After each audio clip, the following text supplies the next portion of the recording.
Welcome, everyone, to this early morning session. We're really happy to see you here. We are going to be talking about addictive design on social media platforms mostly, but not only. I'm Evelyn Austin. I'm the Executive Director of Bits of Freedom, a Dutch digital rights organization. And we're here, and perhaps you're here too, because a lot of people, of course, are worried about online, smartphone, digital addiction, and we're driven by this question of how should the legislator respond. And more precisely, of course, at the end of 2023, the European Parliament called on the Commission to regulate addictive design practices as part of its so-called digital fitness check. A lot has happened since. In that initiative, the Parliament argued that current legislation still leaves too much room for platforms to exploit users' vulnerabilities in order to capture their attention and increase time spent.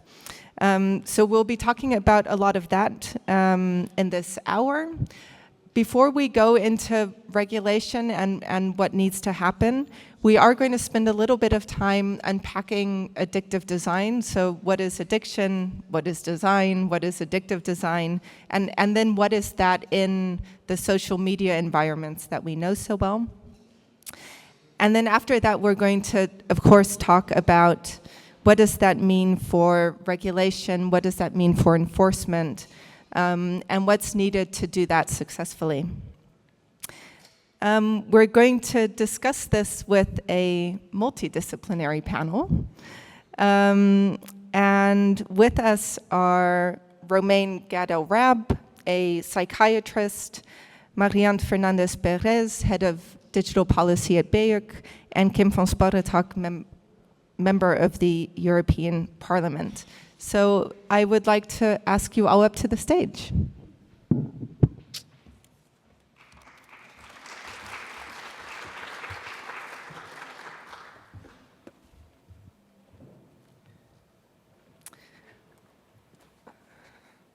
This is a very big stage for these people. Anyway, Kim, I think I want to start with you. Can you tell us a little bit about the run-up to the initiative that you authored? Absolutely. Hi, everyone. Yeah, so basically, of course, in the last mandate, the European Commission and the European Parliament were extremely busy with making sure the digital rule book was updated. We had the Digital Services Act, the Digital Markets Act. I was a shadow rapporteur on the AI Act. We were busy finalizing that. And then in the Internal Market Committee, the committee that is responsible for the digital single market and consumer protection, we still had the opportunity to work on one initiative, one thing that we could say, hey, European Commission, next mandate, don't forget about this topic. And then I was talking with my policy advisor, and we were both already talking for a long time, especially when we were busy, and I can tell you, working on the AI Act was very busy, that we were all the time drawn to our phones, and we just felt like it almost feels like we're addicted to it, and of course in conversations around the different digital regulations, this topic of addictive design, the fact that we're all hooked to our smartphones and our devices came up very often. So we were like, maybe we can actually say, like, this is really clearly a gap. It's not something we've regulated yet. The European Commission is busy with looking at the consumer protection side of the digital legislative rulebook. So maybe this is something we can work on. And then we managed to make that the last thing we worked on in the Internal Market Committee. And I became the rapporteur on the own initiative report. And then we spoke with so many people, and we met so many interesting people who've done such interesting research on the way that these devices, the apps, are built completely to keep us hooked. I won't go too much into it because there's even a bigger expert here. But also that it was very clear that there is a gap when it comes to legislation, and also that there are actually quite clear-cut ways in which we can ban these practices through Unfair Commercial Practices Directive and other legislative tools that we already have within the consumer protection realm. So that's how we got to this. And in the end, I was quite worried, to be honest, because people were quite fatigued after all the digital rule books and legislation we already worked on. I was like, not sure if I can get a broad majority for this, but in the end, it was one of the broadest majorities we've had. So it was clear that everyone recognized the issue and that everyone wanted action. Great. And yes, so you already mentioned you worked on the DSA and the AI Act, among other things, but I think those might be most relevant to this discussion. I definitely want to come back to you to see what we can also learn from those files and bring to this one. Romayne, you're a psychiatrist, a clinical research fellow. You work at the National Center for Internet Gaming Disorder. And you also co-chair the Royal College of Psychiatrists Digital Special Interest Group. I believe you work with patients who face gaming addiction. You study the effect of technology on mental health. Do you recognize the concerns that Kim was discussing? Yeah, of course. And I think it's really interesting the way you say that even you were talking about your group of professionals, but every single person has their own sort of personal experience. I'm pretty sure if I ask every single person in this room, if there's some tension around their use of technology or their relationship with technology, there will be something that comes up. And I guess that's one of the big tensions that we have ourselves in how do we measure it, how do we examine that in order to think about regulation. So I'm really excited to learn from you today. I specifically work with gaming disorder because that was recognized by the World Health Organization as a mental health condition. And so that meant that they were seeing enough evidence and call for help and treatment programs. So by including it as a mental health disorder in the diagnostic manuals, it means that we can sort of standardize how we might be helping people, come up with preventative strategies, think about kind of public health interventions. So it's kind of interesting thinking about this from a social media landscape, where that would take us, because sorry to keep using the word tension, I have a lot of like personal tensions there as well, when we're thinking about the way things are sometimes intentionally, sometimes unintentionally designed, but either way captivate our attention so much that we cannot put something down. And then do we want very small public-funded clinics to have to help people with the problems created by potentially very large media companies? So, yeah. And I was just curious, how long has the field of study, sort of studying technology and mental health, how long has that been around for? I actually think that's been around since the age of the computer. From the early days of the first computers being invented, I think people were staying home or disengaging with other hobbies that they had.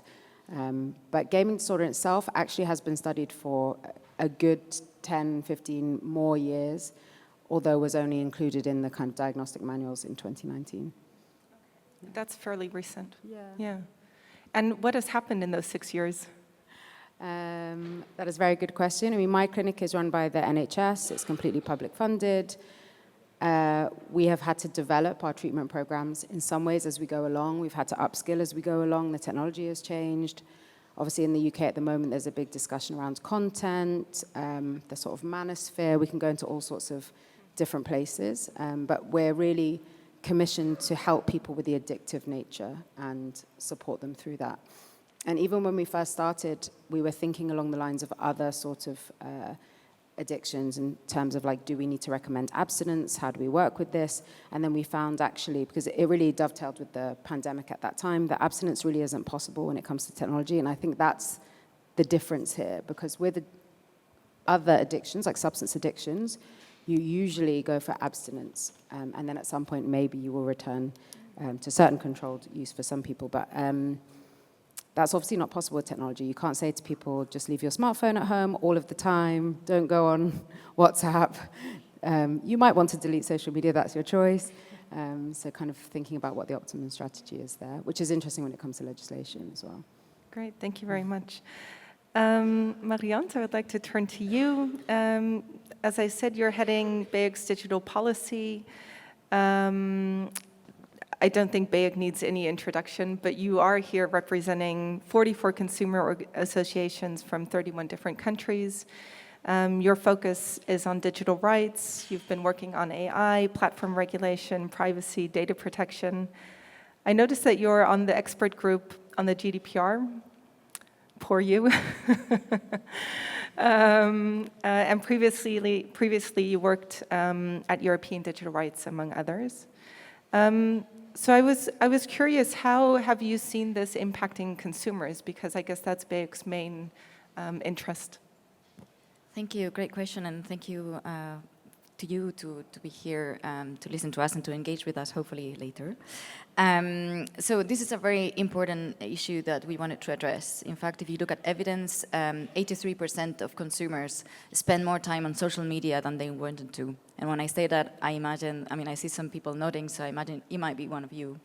And even when people say, no, I'm not addicted, I'm good at putting limits, research shows that companies, in particular platforms, make it very difficult. In fact, we can also learn from other jurisdictions. I like to talk about the example of TikTok, where in a US lawsuit, internal documents uncovered that the company knew and knows that, many things. One is that the younger the user, the better the performance, meaning the more money they make. And also internal research showed that measures that they portray to the media as supposedly helping not to be addicted, like time limits or video breaks, actually are ineffective. In fact, they only, according to themselves, save 1.5 minutes of your time. So as you can imagine, that's not great, but there's worse. Their internal research and strategy was about ensuring that media coverage was a success indicator. So if the media considered, that their measures were good, or TikTok was doing something, or there was not negative press, then that helps addiction. And of course, as you can imagine, BEIC was very appalled by this news, and unfortunately, TikTok is not the only company. So we don't start from scratch in terms of legislation. We are an advocacy, but also enforcement organization, and that is good. The EU has some tools to address some of these issues, so we need to enforce more. But as Kim really rightly said, and the European Parliament broadly supported that, there's some gaps. And we can talk about how harmful addiction, but also other unfair commercial practices are for our rights, for our well-being, mental health, which, by the way, costs millions to our health systems, but also to us. So research by the European Commission showed that unfair commercial practices online cost all of us 8 billion a year. So it not only is bad for our rights and our mental health, it's also bad for our pockets. In a context of cost of living crisis, hopefully not you, but many people in Europe, in fact 38% of people are struggling to pay their bills. And so also this has an economic cost for us. So that's why, some of the reasons why on top of the impact on our rights, on our protections, and our costs, we ask for a Digital Fairness Act, which I hope that we can discuss further, because there's a huge also asymmetry of power and information between companies and all of us, and consumers. So, and one thing that we're looking at in the Digital Fairness Act, of course, specifically is design and the role design plays. Can you talk to why that's important? Yes, I can try. How many of you have seen a so-called dark pattern? Right, almost all of you. And that is normal because we want to be very evidence-based. In fact, 97% of the most popular apps and websites that all of us, or a lot of us use, have at least a dark pattern. So the design in which these companies portray their services actually are meant to influence our choice, to influence our behavior. And so we lose autonomy and we lose our protections, because that has very practical implications for our privacy, but also for the money that we pay for services. I mean, who isn't annoyed? We talk about social media and gaming, but who isn't annoyed when you try to book a flight, and then you need to be very, very careful again and again not to, book a service that you don't want, like an insurance or any extra charge. And so it is annoying. It is bad for our rights, for our protections, and for our freedom. So, yeah. And Romayne, you, of course, are trained as a psychiatrist, but also as a designer in a different life, maybe. What role do you see design playing in social media platforms versus maybe the online gaming environments that you're well informed about? Yeah, I think design is at the heart of it, and like I said, not all of it may have initially been designed. Maybe you'll disagree, to have like a negative effect on us in some way. But at some point we found out that, oh yeah, actually it does, and maybe we need to do something about it. But I think now the discrepancy here is that a lot of the companies, have lots and lots and lots of data. They can quickly try something, do A/B testing, find out exactly what is addictive, exactly what works, exactly what brings them more money, and continue to do that. So I think that is something, that I'm slightly very concerned about, shall we say. And then it's actually the design elements themselves. I think one of the main struggles we have here, and please correct me based on what you two are working on, is that because we don't have this like complete consensus of like what exactly is a design pattern. And this is part of a big project Caroline, my colleague, is doing with Bits of Freedom, trying to kind of actually, can we make a better taxonomy and definition, trying to understand for legislators, for designers. I'm pretty sure there's a lot of designers now, there's a lot of people wanting to design ethically. How can they do that? Because lots of the people who initially designed things like the like button or the infinite scroll will say, whoops, I didn't mean to make it, so compulsive, but here we are. So I think design plays a huge role in changing your motivations, changing your capacity to opt out of something, and we need to change that. Kim, is there anything you would like to add to that? Yeah, I think when it comes to indeed the design features, of course, Instagram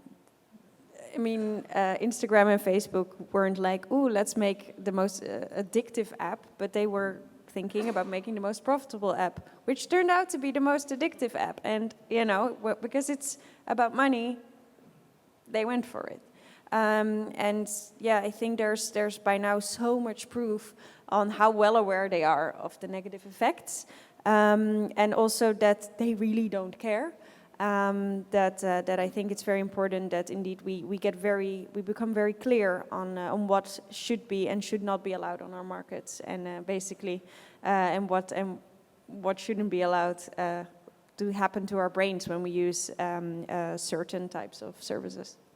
So, can we define it? Can we define what addictive design is? I can find it, yeah. So the problem is, of course, that as soon as you start talking about addiction, like there's also a lot of definitions, or what you already explained. It took quite long before game addiction and all these things became officially recognized. But it's quite clear that, lots of people feel like, oh, but I have to look on my phone. And that's a clear signal that there is something happening in your brain, right? Okay, I feel very... You're not alone. That there is something that, you want to have this dopamine shot or something else that satisfies your brain. And I think we know that all these different features have been programmed in such a way that our brains, because we're basic, simple animals, cannot handle it. So the endless scroll in combination with autoplay, we want to finish tasks as human beings, so we continue going because we never get the signal that we finished the task. And I don't know if any of you has ever tried to put in, this thing of like, okay, after 15 minutes of scrolling, I get a pop-up. Well, my brain immediately goes, but I haven't finished my cat video. So I want to continue. And that's where you get your satisfaction. But for example, also indeed the like button. I mean, it's all about us wanting to be social because that's our way of survival. It's our basic instinct to make sure that we are liked by people because that's how we survive as social animals.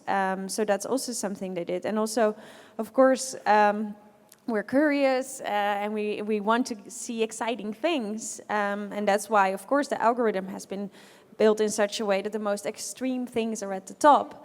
And that means that, you know, it's not only, like dangerous things that you see, but also, for example, disinformation, hate, those kind of things that really agitate you are the things that are coming at the top of your timeline. So we're even at a point where it's not only harmful for us, but it's actually harmful for our societies, that the things we are seeing the most, because it's the things that we click on the most because we get angry or because we want to comment on it, or actually we continue scrolling or start buying something because we want to feel better again after seeing something horrific.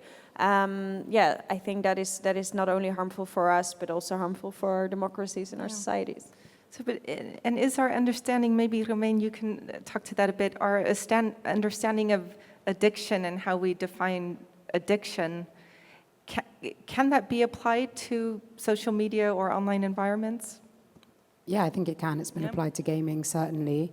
I think the tricky thing is, like, we don't have enough research or to enough numbers, shall we say, to pinpoint like just this one design element or UX element has led to design. And I think that's probably what's harder for the legislators. But if we think about all addictions, whether that's substance or behavioral addictions, you know, they follow like a very similar pattern, shall we say. So it's, are you compelled to do something? Are you doing that thing instead of other things that are important to you? I've got a list. So yeah, so is increased priority given? So if I give the criteria for gaming disorder, increased priority is given to gaming, you've got impaired control, you continue to use it despite negative consequences, you might experience withdrawal. So for example, if we take away your phones, are you feeling irritable? Is it feeling like something's missing? I was doing an interview with someone last week and they was telling me, I want to say she was Turkish, and she said that they have a saying that it's like feeling like your arms have been cut off. Like if I said, what do it feel like if you don't have your mobile phone that day? And that's what she said. And also you use that thing to monitor or, not monitor, sorry, to change your mood. So a lot of us are doing that, like you were saying. So nowadays, we're finding it harder to tolerate things like boredom, or, you know, a lot of the gamers that I work with are having bullying in school or something going on at home, and so the gaming can be like something that helps them feel better. Like you're saying, it is impacting things like our dopamine. We have baseline levels of dopamine, but we might be going for something that might increase our dopamine to make us feel better. So if we think about that criteria, I don't see why that can't be applied to social media, and many of us will be feeling some of those things. So usually for gaming, you need to have over 5 of those criteria to think about having a disorder. But I'm pretty sure people in this room, maybe even myself at some point, will meet 5 of those criteria for my interaction with something like Instagram. But I also hear you saying that it's still a step going from that to being able to identify exactly which design elements or practices contribute to that. I think for me, the tricky thing, like a bit like you were kind of alluding to, is that it can also be a combination of them. So in isolation, like maybe the like button isn't fully explaining why we are compelled to go back to Facebook or a certain Twitter or X or whatever we want to call it. But I think in combination, like you were saying, so if you've got an infinite scroll, but also the next video plays without you having to click on anything, it's that sort of combination of things. So it's playing into all our needs and wants as human beings, like you were saying. So, and how important is it that we are able to identify sort of the exact design elements in order to regulate it and then also to enforce that? I thought also, I think it is important that we know. But I think the most important thing is that we have a long list of all the different things. And that's, I think, one of the most important things in the own initiative report I wrote on addictive design and how to regulate it, was that we basically said we can make a list. We also have this in the unfair consumer practices. We have grey lists and black lists in consumer protection, where we say, okay, certain things are so dangerous which could, for example, be a combination of certain things such as the infinite scroll and autoplay, that we don't want them on the market, so we ban those. But of course, there's also, and this, when it comes to consumer protection, that also means certain chemicals, for example, that if you have one of those chemicals used in a certain way, it's completely safe, but in other ways it can be extremely harmful. And that's why you have a gray list, and before you can put a product where you use one of those components on the market, you have to first prove that it's safe. And you have to come with a very extensive research and proof that it's actually okay and won't harm anyone, which would of course completely change the game when it comes to digital technologies, because right now, you as a consumer have to prove, if you want to go up against them, that they have, created something that makes you feel like you have to compulsively go on. But if they actually have to prove that a product is safe, which we do for many products, then that would actually be a easier way to enforce and also to make sure that our digital market is safer. Yeah. So that's sort of reversing the burden of proof in a way. Maryant? Yeah, actually on burden of proof, this is really, really important, and that's one of the main points that we need. The consumer should not be, we shouldn't be on our daily lives trying to prove that a company did something wrong. It's up to the company to show that actually they're trying to play fair. So burden of proof shift is really important. We also ask for a fairness by design and by default principle. So similar to the data protection by design and by default principle under the GDPR, the General Data Protection Regulation, we need all traders, regardless of the nature of the company, to play fair. Of course, courts later will, tell us what that would mean in practice. And as you mentioned before, the Unfair Commercial Practices Directive actually has an annex that really prohibits or considers some practice as unfair. So certainly, combination of some features could be prohibited, and I think that would be good. But we also need general principles and to capture things that at the moment we cannot foresee. I don't think 20 years ago we could have foreseen to see even online marketplaces like Temu trying to play games with us to buy a shirt. So maybe some could, but certainly not everybody. So I don't think the legislator is there to anticipate everything, and companies have a lot of creativity, which is great for innovation. And so that's why it's good to have some general protections. But I also want to come back to your point that indeed technology and innovation is not all bad. And in isolation, a like button might not be bad. In fact, it's good to also show appreciation, to your friends, to your family, show support to colleagues. So that is really good. Not necessarily bad. It's really, I like what you said, you two, about the combination of factors and the impact it has, the harm it has on people. So certainly lots to do and lots of ideas of how to address what evidence shows that harms people. Maybe if I could add to that, maybe I'm thinking about this a bit too much as a doctor, but in the UK, they have established that gambling companies have a duty of care to the people who are gambling. And as a doctor, I have a duty of care to my patients. I should cause no harm. I've always thought about this because I studied as a designer as well at some point, and I always thought that actually as designers, we should be doing no harm. We have a duty of care to the people we're designing for. So what could that look like when you're working within technology companies? Yeah. So maybe, Maryant, to come back to you, is there anything that we can learn from BEUC's experience enforcing regulation we already have that we can bring to the DFA? Yes. Yes. I think currently we have tools that can address some of the issues, but I think there's two things. One is the lack of enforcement. In fact, if you look at, again, data, only 5% of people surveyed by the European Commission contractor take companies to court. How many people have taken companies to court? And lawyers, please don't raise your hand, because that would be a bit unfair. But even I don't want to put myself on the spot, but honestly, I think we are all informed consumers. You are all informed consumers. It is very tiring, and certainly we have better things to do than bringing companies to court. So I think it has to come. The ideal scenario is not to waste our time in court. So we need rules to fill gaps that exist in legislation and also make enforcement mechanisms simpler because currently, for example, under consumer law, we have what is called the CPC regulation, so the Consumer Protection Network legislation, where consumer authorities and the European Commission get together to assess, for example, alerts that consumer organizations present.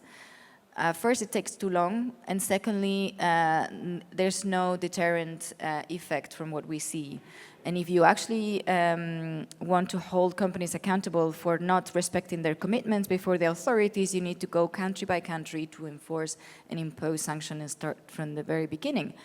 It doesn't make a lot of sense. And so that's why, for example, we plead not only for a Digital Fairness Act, but also for a reform of the Consumer Protection Network regulation to ensure that not respecting the law, not being fair, not having care towards the users has consequences. So that's something I can speak. Great. And Kim, after having worked on the DSA, so the DSA, of course, regulates dark patterns. Can we take what happened there and just sort of copy-paste it into the DFA, or?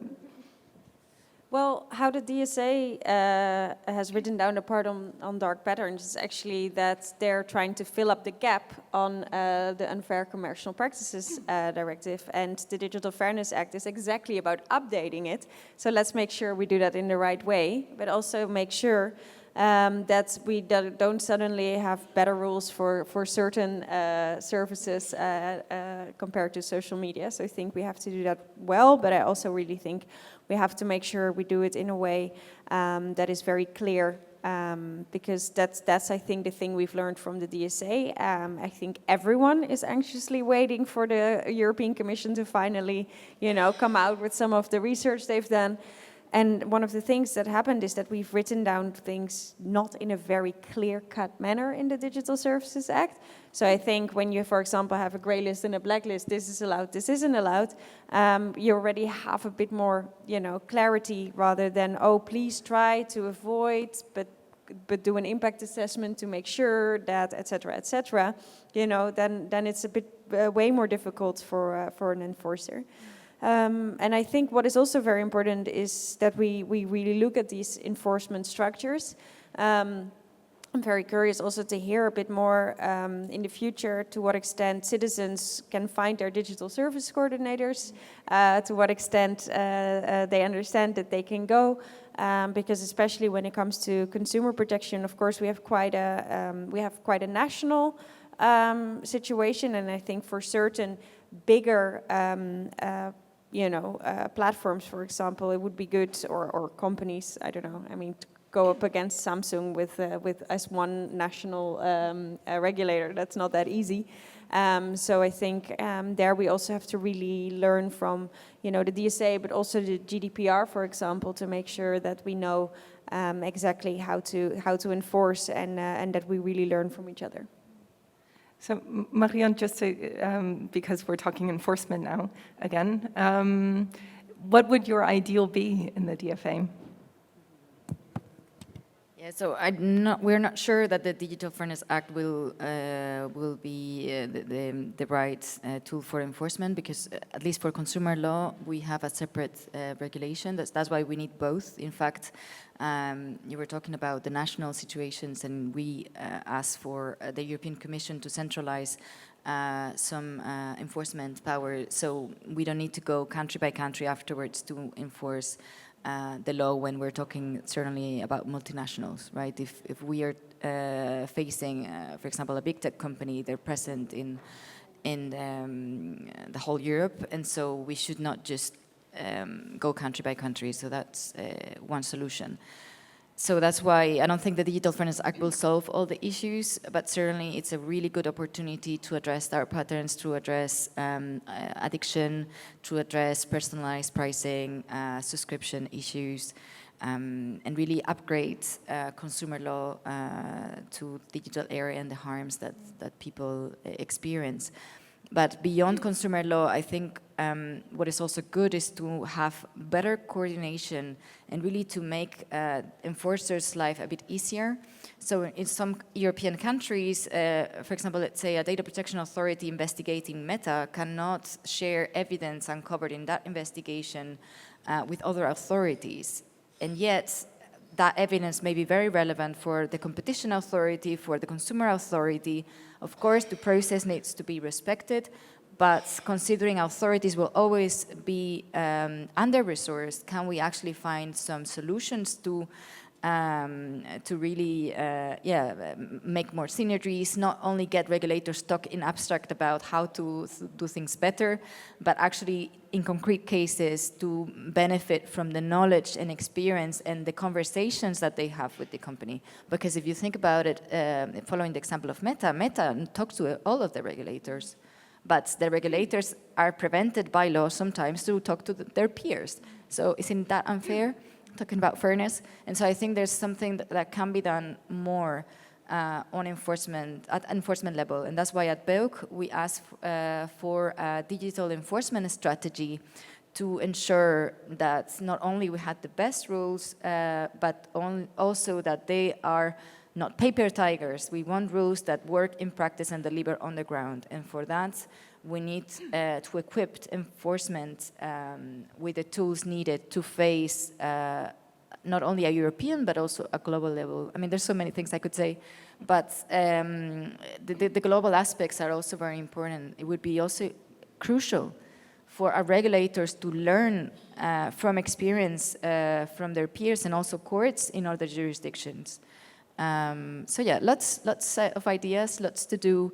It is true that some would argue that there's lots of regulation, but we don't need just lots, we need good, smart legislation to, again, bring impact and change on the ground.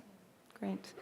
So I want to talk about young people, minors, children, a little bit, but before we dive into that, I was wondering if there are already any questions from the audience. You see one up here?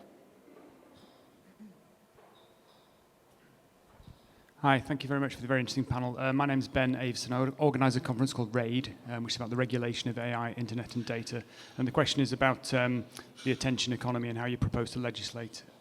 So as you say, the business model of social media companies is precisely about capturing our attention. So in your proposed legislation, Kim, I think this is probably a question for you.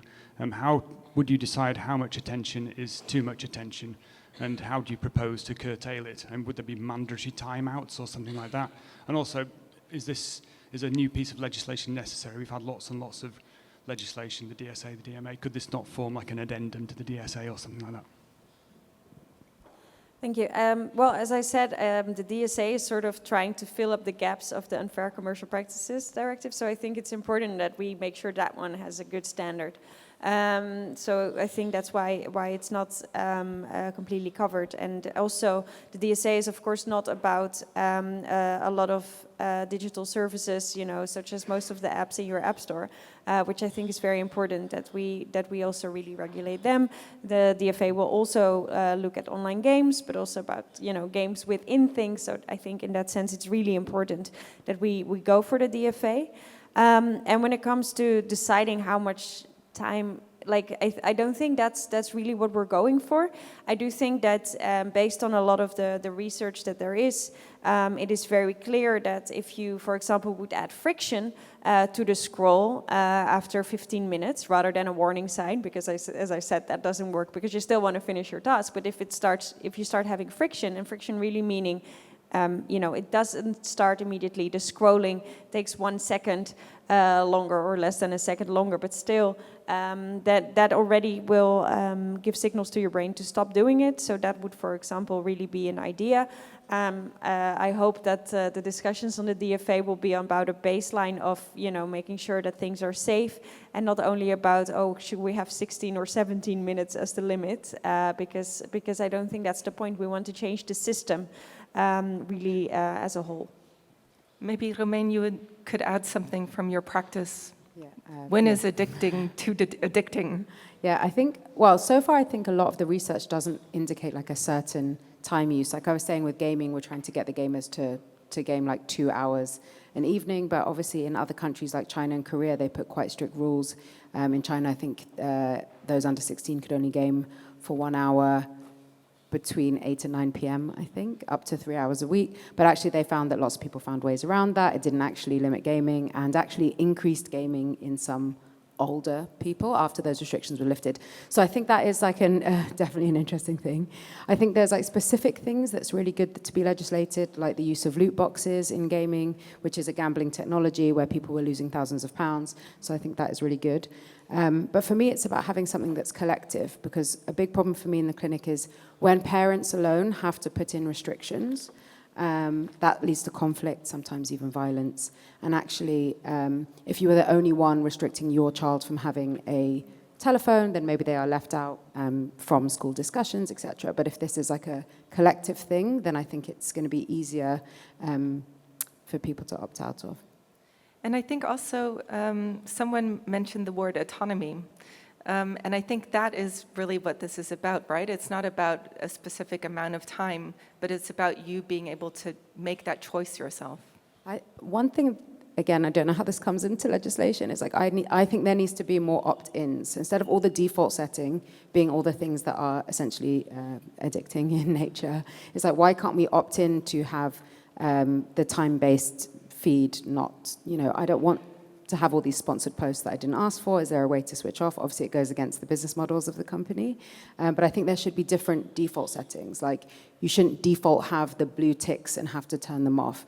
A bit like with some deceptive patterns, they make it so hard to unsubscribe from things. They make the settings so complicated, I don't know how, or many people don't know how to turn off the addictive features. Well, actually, this is exactly what we proposed. So we call it the right not to be disturbed, actually. And it basically means by default, like, I mean, you think this is what the world should be like. By default, when you download an app or you go on social media or you buy a smartphone, it's not addictive. So that's what we're trying to go for. And indeed, then if you feel like an evening of doom scrolling, you can opt in. But then it turns off again. That's the idea.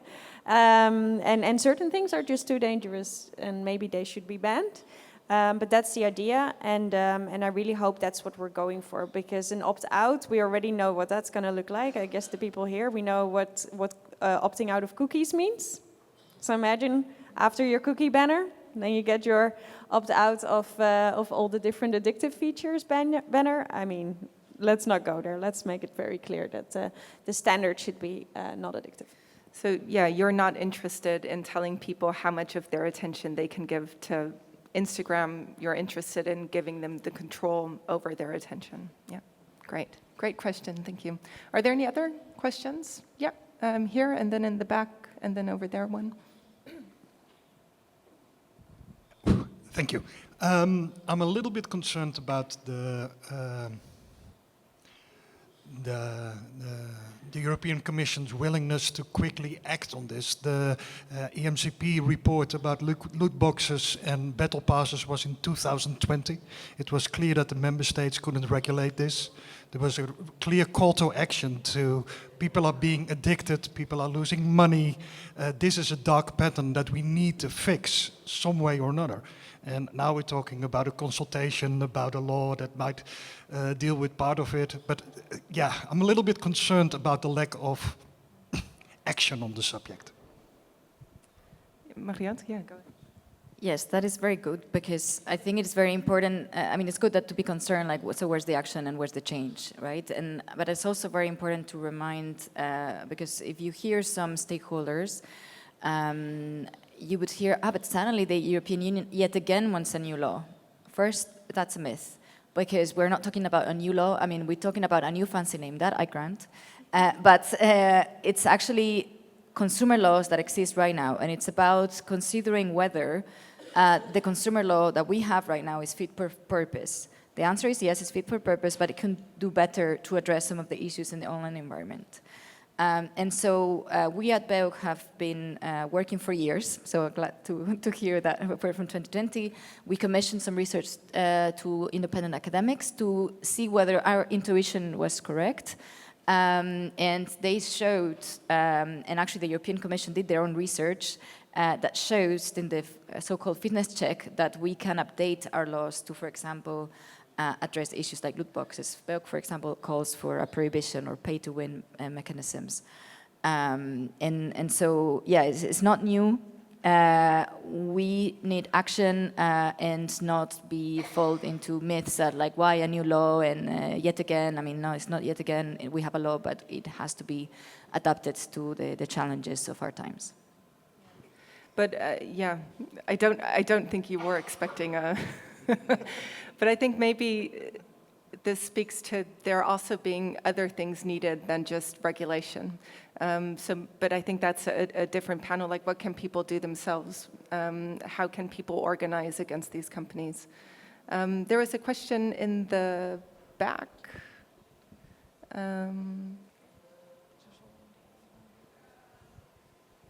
No, actually the woman in the middle was first. Thank you.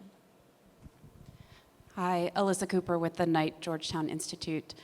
So a lot of this conversation has been about user interface design elements, infinite scroll, likes, autoplay, and such. I'm curious about design elements on the back end, so things like algorithmic systems, recommender systems, systems that determine the timing of notifications and clustering of notifications and that kind of thing, which can also be designed to be manipulative, to undermine user agency, but don't necessarily manifest in any particular user interface, or could manifest in a variety of different ways. To what extent do you see those back-end systems as being included in this conversation about addictive design broadly, and also more specifically in the DFA? Yeah, they are included, aren't they? Do you want to talk a little bit about that? This is the whole idea behind making sure that we have a reversal of the burden of proof. These companies have to fully show that a product is safe, not addictive, and not deceptive before they put it on the market. That's the idea. So that includes all different design features. I think that's actually going to be the biggest battle, because of course that's their, as they call it, business secrets, or whatever they want to call it. It's going to be that. I think personally that is going to be the biggest battle. Who has to prove whether this product is safe before it ends up on the market? Yeah, and it's also, we can talk a little bit more about it afterwards, but a reason why we filed a complaint about people's non-personalized feed, because we think it's such an important part of this whole system. How is the content actually served to you in the first place? So there was a question over here. And then we do have to talk about the children a little bit too. Thank you so much. I'm Murat Boga from Fraunhofer ISE Karlsruhe, Germany. I was wondering, with regards to the level of harm, does it make a difference what type of content we're talking about? I'm thinking of, let's say, entertainment, gambling, news consumption, or just watching the photos, holiday photos of my relatives and friends. Should we deal differently with different types of content? Are some of these less harmful or more harmful? And what does it mean for regulation? Well, I could start off maybe. I think that's a fabulous question. I think that's something that's very difficult to address because it's very complex. I think a lot of the research so far, when we had the television and when gaming was coming about, people were really worried if we watch violence on television, if we have violent games, that's going to make people more violent. They didn't really find that so much in the research. So I do think that's something, that we do need to be concerned about. Well, not concerned about in some ways, but it's just reminding me of a gamer who once said to me, well, it's not designed to be addictive, it's designed to be good. So that's also something interesting when it comes to our algorithms. We keep coming back because it's showing us stuff we want to see. If I love cat videos, it's going to keep showing me cat videos. So I think that leads into parts of why it's so addictive, which in its way is harmful. I think there are a lot of harms related to what you're doing online because of that content. So yes, some of it is around social comparison, seeing people you think are upwardly more mobile than you in some way, which can lead that. I think that's where the links around mental health, anxiety, depression come from. But then if we think about things like spending, this leads to severe mental health crises and suicidal ideation. So, what is the impact to your life of that behavior? Yeah, so the way I also understood your question is, do we want to regulate something like infinite scroll differently on a news website versus an entertainment website? Well, in principle, we would like to have the same rules for all the different apps and none of the apps to be addictive. And I can tell you, I personally had the experience that I got rid of all my most addictive apps and I got completely hooked to the news app because it had the same features in the end. So I could keep scrolling and it was lovely. Then I deleted that one too. So I think that's very important. And I think when it comes to the content, well, my first question is when you say holiday photos of my relatives, I mean, I haven't seen them on my timeline in ages. They don't show up anymore because they're not exciting enough for the algorithm to pick up. Would love to see them again. And I think that's a bit the problem, you know, very often we're about like, oh, but social media is about connecting with our friends. Like, I would love to still be connected with my friends on social media, but that's not what I'm getting. I'm getting ads, I'm getting very sad videos, and I'm getting a lot of whales recently. And I like it, but, you know, it's not my friends and family that I'm seeing online. I have so many questions.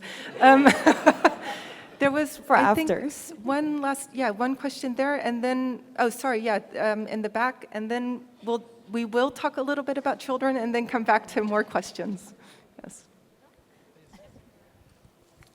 My name is Christian Jeffel. I'm professor for law science and technology at Technical University Munich. Thank you so much for this super interesting panel. And my question would be going to the DSA and Articles 34 and 5, which seem to me to be a kind of merger of design and regulation, because... Could you, for people who don't know what those exact articles are, just to be more inclusive to everyone in the room, tell us a little bit about what's in them? Yes, of course. So they foresee a risk management system on the back end and the front end of large online platforms, and actually are a way require to first identify systemic risks and then to do something about it in a very designerly way. And the legislator actually gave us a lot of ways from the algorithmic level to the front end as an obligation for these platforms to change that. And I just wonder, how do you operationalize that? Because I think we need to go somehow to enforcement, but I think single cases are... you need to do this on a strategic level, and I see it's already there. Yeah, there is an inroad on the strategic level, but how do we make this work? Because this would actually translate into the design of those platforms. I think, but now I'm not sure if it were these articles, but I think these were the articles that were also used when the only thing that actually did happen around the DSA, the banning of TikTok Lite, was worked on. And that's the justification of that. That's where already some of the operationalization, wow, beautiful word, came into play. So it would be interesting to look at that, I think, but I'm not 100% sure it were those articles, but I think there we already really looked, the Commission already really looked at, addictive design and how we deal with that. And indeed, that's for very large online platforms, so still not sufficient, but that's indeed one of the things that we are hoping that the Commission will look at. And also, I think in general, the addictive features, the personalized feeds that is based on engagement is also something that they could look at from various angles. For example, also code of practice on disinformation. We know that disinformation is very attention-grabbing, very exciting for our brains. So, for example, if they want to combat that, we can also already have a look at these algorithms. So there's very different angles from which we can go try to make our algorithm safer. So the DSA gives us some tools indeed specifically for the algorithm, but that's not only the thing we're talking about when we're talking about the addictive design that we want to look at in the Digital Fairness Act. Children. So, should young people, minors, be treated differently. Maybe to start with the sort of the problem, the effect. Can you talk a little bit about how young people might be more prone to addiction? Yeah, I do think young people have certain vulnerabilities. There is some sort of biological mechanisms in that the prefrontal cortex, the front part of your brain that is needed for things like planning, organization, but also impulse control is not fully developed. Actually kind of develops more in your when you hit your 20s. But areas like your limbic system, like your emotional responses are developed, so that we kind of sort of have this mismatch here. So it means they are more vulnerable to being impulsive, so to clicking on that thing, to keep scrolling, to keep looking for the dopamine. So I do think there should be some different measures for young people. And Kim, what do you hope, because I mean, we're not a young person anymore. Yet we all still struggle. It depends who you ask. And also in the parliament, everyone still thinks I'm an intern that can't go through the regular doors, so don't worry. Okay, well, we're not minors, I'll say it that way. Yet we all still struggle. So how are we going to get this to also protect us? Well, this is one of the questions I actually asked to the European Commission, because of course we do acknowledge that there's a lot of issues when it comes to the bigger vulnerabilities of young people. But in the end, I find it quite difficult, at least, to decide at what age then should you draw a line, because if we don't make it better for everyone, then it's still quite harmful as soon as you turn 17, 18, or whatever. So I would really like to see everyone going, or it being applied to everyone, not only minors. This is also what the European Commissioner said he would go for, Michael McGrath, during his hearing in order to become a commissioner. So that's really the goal. Because I think what is very important also to acknowledge, and I don't know how many of you are parents, but this is what I hear from parents, they're very concerned about their kids, but they're also acknowledging I'm on my phone too often as well. And I can tell you, when I speak with high school students, they are always complaining about their parents being on their phones too much. And we also have to create an ecosystem, and we can, as adults, set a good example. So in the end, I think if we only get rid of addictive features for minors, we really, really are making a big mistake. We should really make sure that apps are safe for everyone. And perhaps, I really do believe in having legislation where we say, hey, if you are aware that a lot of kids are on your apps, you have to do more. You have to make sure it's even safer for kids. That means, for example, being anonymous by default, or privacy completely shielded by default, but also maybe certain other things, making sure that certain content doesn't reach them. But I think what is most important is that we make sure these apps are safe for everyone, and then take into account whether kids are often on the platform or not. Maryant, I think I saw you unmute yourself over there. Thank you. What can I say? I agree. In fact, first I have to say we're all very young, as younger as we can be. Second, as a parent, I have to say that, yeah, of course, children are particularly vulnerable, but there's research showing indeed that they're not the only vulnerable online. And how can I protect my children when I cannot even protect myself as an adult, as a very informed, not as informed, but as relatively informed person? And so the safer the online ecosystem is for all of us, the safer it will be for children. So, because if you think about it, so what happens at 18? What is it? Open bar? Of course, open bar for drinks, yeah. But open bar also for all the harms and all the, the things that we as adults had to experience, but they had no experience whatsoever until then. I mean, it doesn't make a lot of sense. And so, yes, I think there's some protections that we can envisage, certainly if the political willingness to do something for consumers is not as high to protect us all. At least, yes, please protect our children. But I think there is one fundamental difference because, these platforms have not been here forever, certainly not since I was born. As I said, I'm very young, but still. And so, however, children right now, from their birth or even before, their whole lives are being documented, they're being exposed very young, even if they don't have a device, they have the parents' device, or family, or friends, or babysitter's device. Even in school, I mean, let's please talk about EdTech as well. It is not only that I as a parent decide, no, you're not having access to a tablet, when in school you need it to do homework. I mean, it is not okay. We should talk about that, but that's maybe for another panel.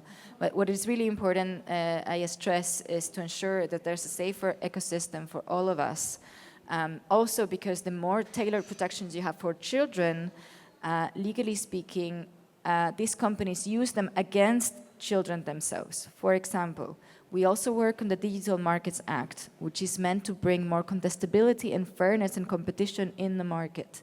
And we see companies like Google and Apple claiming that because of the GDPR or the DSA, the Digital Services Act, they cannot offer, for example, in the App Store, search engines for children below 18. Because they cannot assure that they have a high level of security or privacy as required by the DSA. And of course, the DSA or the GDPR do not say you cannot offer search engines to children. Because the funny thing is that, guess what? For example, Apple has no problem whatsoever to offer their own Safari to children. And so why would we think that their service is better than others, you know, how thorough their research is? And so that is an example where some companies try to use the protection of children as excuse to have more anti-competitive behavior. And that's another reason why the safer it is for all of us, the better for children. I've just got one, very, I guess, human thing to add to that. One of my psychologists told me that her patient said to her that her daughter said, "Mummy, I wish I was a phone." So I thought that was quite sad, but maybe illustrates something very real that's going on. Ouch, ouch. Okay. I think I saw some other hands up. So one here and then one in the back. Yeah, and then we'll get to this side of the room.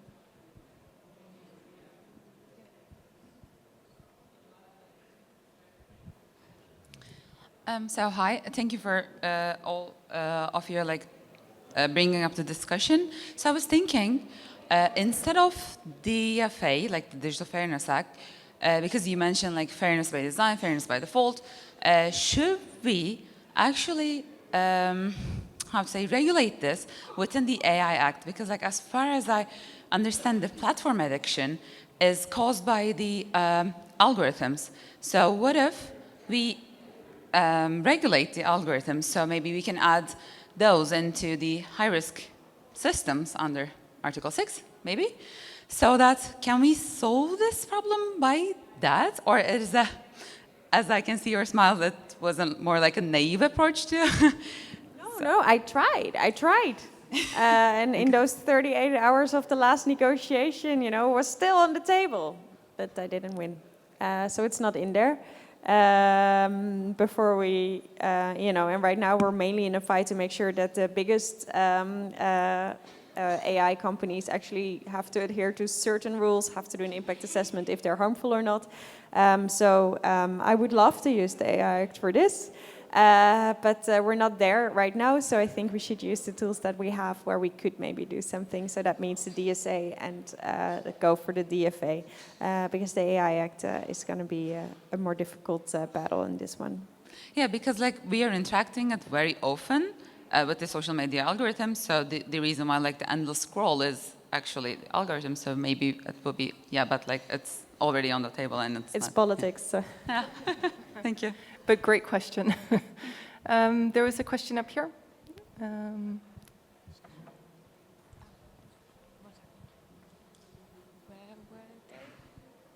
On the left side, yeah.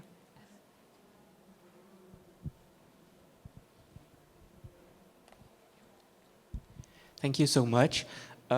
Before anything, good morning. I'm Professor Felipe Medon from FGV Rio Law Brazil, and thank you for the amazing panel. My question is about regulating AI agents. So why shouldn't we regulate AI agents by preventing them to answer questions on certain topics, or by preventing them to act like psychiatrists, for example? This is mostly a problem to vulnerable groups, as we've been talking. People commit suicide after being induced by the AI agents that they interact with. It happens because the AI agent systems collect data and know every little detail about their lives, even before they are born, given the perils of sharing, as Maryant was mentioning right now. So that would be my question. Why shouldn't we also try to regulate the AI agents and the way they interact with mostly the vulnerable groups? Yeah, Maryant, go ahead. Thank you. For me, I think that the first starting point is not on either DFA or AI Act or DSA. I mean, I think it is important to realize that the Digital Fairness Act is just one piece of legislation that, again, will address consumer aspects, or we hope that it will improve the situation for consumer law. And AI agents deserves a whole discussion, and yeah, we need some regulation indeed. Also, to respond to the previous question, even on the AI Act, there's some. I know it's limited, but for example, if you look at Article 5, there's some prohibitions that would kind of address some harms, for example, on AI companions, which are increasingly used by young people as well. And so, yeah, that's the answer. It's not an either or. It's very good that you mentioned AI agents, and I wish that the panel was longer so we can discuss that as well. So I saw there were two hands up here. I think they were here first. So maybe you can, yeah, great, if you can just raise your hand to your right. Hello, I'm Yassine and I'm from Iglio, and so we work basically with queer youth. And my question is, while you mentioned protecting young minors, I would like to extend it to young adults, youth. And how are they involved in legislations and policies drafting beyond consultations, if that even happened? As well as how are we putting in the front line marginalized ones such as trans, refugees, migrants that are based in Europe, and these obviously falls under them. A lot of organizations or youth-led organizations are not in the space or are not even part of the conversations because they don't have the digital literacy, because it seems like not a priority. So how are we gonna get them into this space to tell them that these issues are affecting them in order to have them in the main table, such as these panels, if that makes sense? I mean, I was at a panel you were on a while back, and you really opened my eyes to how normative all the design decisions are and how different they need to be, or how differently they work on different people. Does the DFA address that, or can it address that in any way? That's a good question. I guess if you reverse the burden of proof, I guess, yes, we should be able to do that. Of course, I mean, you could do anything still with the DFA because it doesn't exist yet. But it is a difficult question. However, I mean, when it comes to the inclusion of young people, actually, it's the main group I am trying to talk with right now when it comes to this topic. Because indeed, we hear all the concerned parents, but I want to know what young people want. So we have this amazing group called Reclaim, a youth-led organization trying to say like, hey, but there are also upsides of social media, but they really have to be better. So we're trying to change that. And also, we are currently working on organizing a conference in the European Parliament. And I'm still negotiating with my fellow MEPs with whom I am organizing this. But my ideal would be that on every panel, there will be one young person, because we're only talking about protection of minors from a very, you know, the reality is that many of my colleagues are mainly concerned about their grandchildren. So it's very important that we have young people involved in these discussions. And also I find the way that young people are often dismissed as, yeah, but they don't know yet what's good for them, especially in a field where, you know, they've been raised since they were like this high with technology, and we haven't. We don't exactly understand the situation. You know, I got internet at home when I was 8. That's already completely different than when there was internet since you were 0. So I think it's extremely important we have young people involved. So I'm there, but.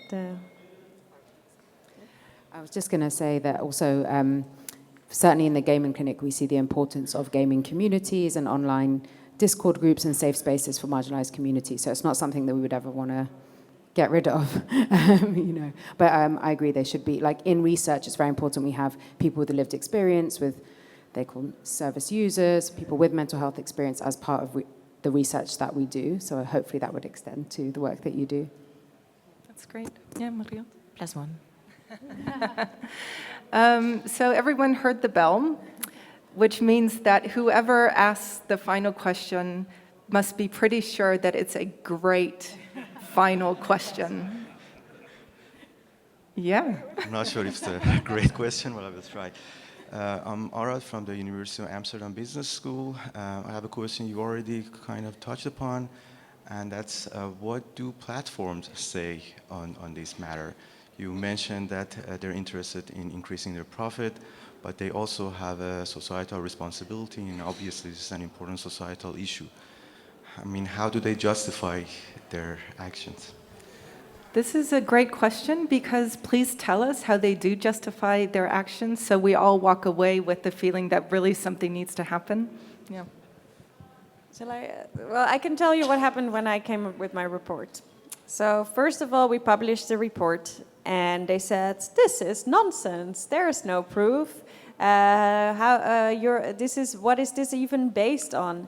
Then we published a report with all the footnotes and everything that, I don't know, for bureaucratic reason, couldn't be published by the European Parliament. And then a few months later, they were suddenly like, but we're already doing so much to protect children. Like, you cannot even imagine how many amazing things we're already doing to create, Instagram for kids and all these things. We're already great. And also, we give the parents parental control tools. We are aware. We are really working on this. Right now, their narrative is, yes, maybe then there will be an age limit, but that won't be our responsibility. You shouldn't do that to us.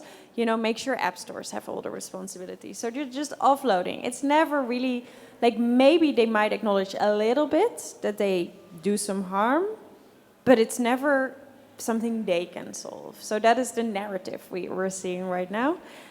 So just rest assured that when you walk around, the European quarter in Brussels, you will see ads that, about Instagram for kids, but also like we are doing already so much as Meta, TikTok, etc. And we're really making sure that we don't have to do anything more.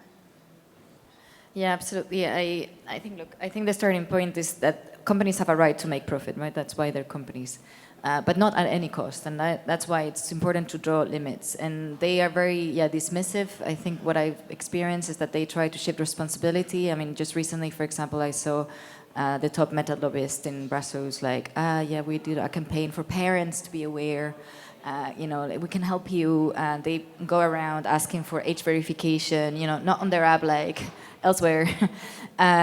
So it's all about others need to do more and always going to be bad people, but we do our best. And the fact is, when even you see their internal research showing the opposite, it's just a shame. And even when you confront them about that, it's like, well, this is taken out of context. So it is very dismissive. I have sympathy for lobbyists from these companies, but honestly, they need accountability and not lie to policymakers or to people. I mean, it's just not okay, and that's why we need regulation that is impartial, business model agnostic, to look, okay, if you have nothing to worry about and if somebody else's fault, then why would you oppose legislation that apparently you would be complied with, right? Yeah. I think I would have more sympathy if they didn't lie, but we can talk a little bit about that later. I think I'm glad you brought up the question, because I think it's so important to realize that the change is not going to come from within. And I want to thank all three of you so much for the hard work you're doing to make that change happen anyway. And thank you all for joining, and please give a warm applause to our panel.